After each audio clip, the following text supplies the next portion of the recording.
Trackhouse Racing MotoGP made a huge move by hiring Davide Brivio as team principal. Now, Brivio is one of the most respected leaders in motorsports, who now has the task of leading a rookie American team into the world of MotoGP. He's responsible for a total of 5 MotoGP Riders' World Championships and 4 Constructors' titles with Yamaha and Suzuki.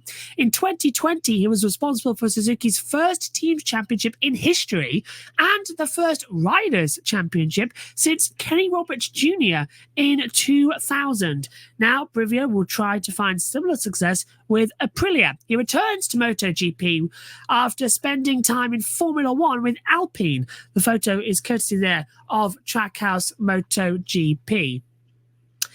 Matt's with me for this one as well. I was awake when it got announced, as I was for testing. Shocked the entire MotoGP paddock when he walked back in. So, question to you is, how significant is it for Trackhouse to add someone like Davide Brivio to lead its new MotoGP program? And does this show they mean business and are more serious about MotoGP? Always good when we can get a mention of KRJR on the show. I don't think that's ever happened before, but it's good. That really does take me back to just getting into MotoGP in the late 90s when he was on that number 10 Suzuki winning the championship. Brivio coming back. Justin Marks continues to do Justin Marks things. He's becoming one of my favourite people in motorsport. I want him. I'm going to go and get him. Yes, and it's happened. And I mean, Brivio left when Suzuki crumbled away a couple of years ago. Went to Alpine in whatever role he was there in the F1 team. Hasn't really had his head above the parapet, really. We barely heard or seen from him since. But he's back where he belongs, really, in the MotoGP paddock. And Trackhouse continued to do, as I say, Justin Marks doing Justin Marks things. Trackhouse doing it again, pulling this iron out of the fire.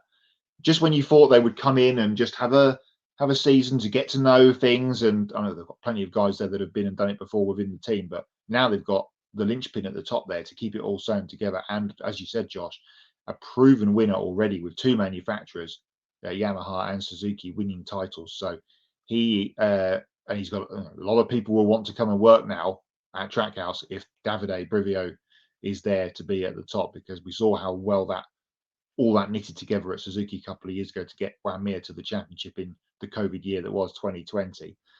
This is a really, really good move and will only strengthen that team going forward. And we could have a good battle. But we've had the Ducati Cup, as I called it last year, where all the Ducati teams are fighting amongst themselves. The Aprilia Cup could be a thing next year with the Works team and Trackhouse getting in amongst it at the front end of the field. Looking forward to it.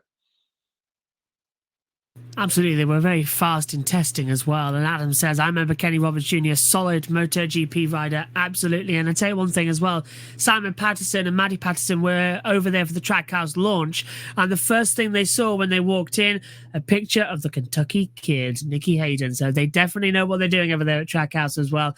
Alex says as well, Saturday Night Showdown from Nashville Superspeedway. It sounds right. That does sound good. Go on. Can I just make mention here of when IndyCar tried to rename the last race of the year once before at Las Vegas? Let's not do that again, please. For some grandioso world champion, it went very badly wrong. I must admit, when I heard that it was on an oval, the first thing I thought of was that Las Vegas race. And it does make me a bit, like, we're going for a championship, are we? On the last day of the season in an oval. It doesn't, I don't know. It's sort of more pressure, which I don't know if it's a good thing or a bad thing, but we'll see when we get to how the championship goes. But I'll tell you what, congratulations, Joseph Newgarden, on this year's World Championship for IndyCar as well, with the amount of ovals we've got. I mean, how many did he have last year? 4 out of 5, wasn't it? Because he missed out. It was ridiculous.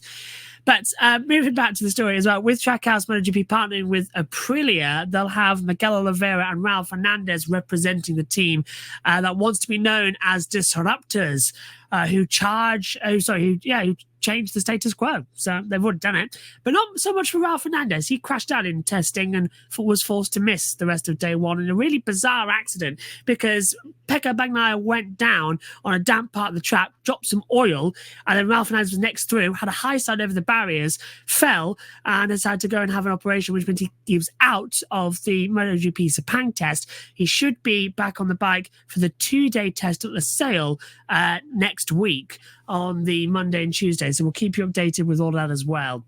Now, team owner Justin Marks, as Matt said earlier on, said it's incredible to have someone of Brivio's caliber and experience leading Trackhouse's MotoGP program, believing that he's a good fit for the culture at Trackhouse. Brivio said this deal came together very quickly in recent days, but he's looking forward to the challenge of seeing what he can do with Trackhouse in MotoGP.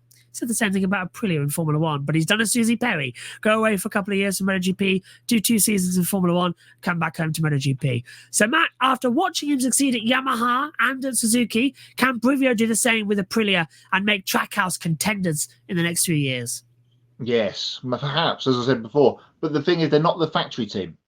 At Suzuki and at Yamaha, they were the top team. This is a customer effort. Let's not forget that.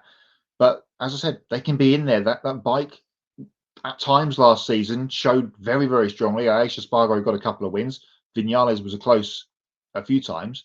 And it looks fairly okay so far from what we've seen in testing for the new bike. So there's no reason that those 4 guys, and much to what we talked about from the Lolas of last year in MotoGP, if they can keep their riders fit, can be in with a chance of getting in there amongst the Ducatis. But Yamaha looked good at the test at Sepang as well. So hopefully we'll have a fairly competitive order in MotoGP when we get to Losail, which is going to be super busy over the next few weeks. MotoGP testing, then a WEC race, then the MotoGP race the week after. If you live in Qatar and you're near the Losail circuit, make sure you get your butt trackside, because there's going to be plenty of stuff going on at Losail over the next 6 weeks. There is actually a massive problem because all the MotoGP, usually it's the Losail test, a week later it's the MotoGP, but they've slotted in WEC in between, which means all the MotoGP bikes, there's nowhere for them to go. So they're having to be flown and put in a storage unit, all of them, for the WEC, for the WEC cars to come in. Come back again. Yeah, and then come back in again. So the teams have to rig up, de-rig, and then rig back up again. It's the most bizarre organization I've ever seen, but that's what you get when cash is king as well.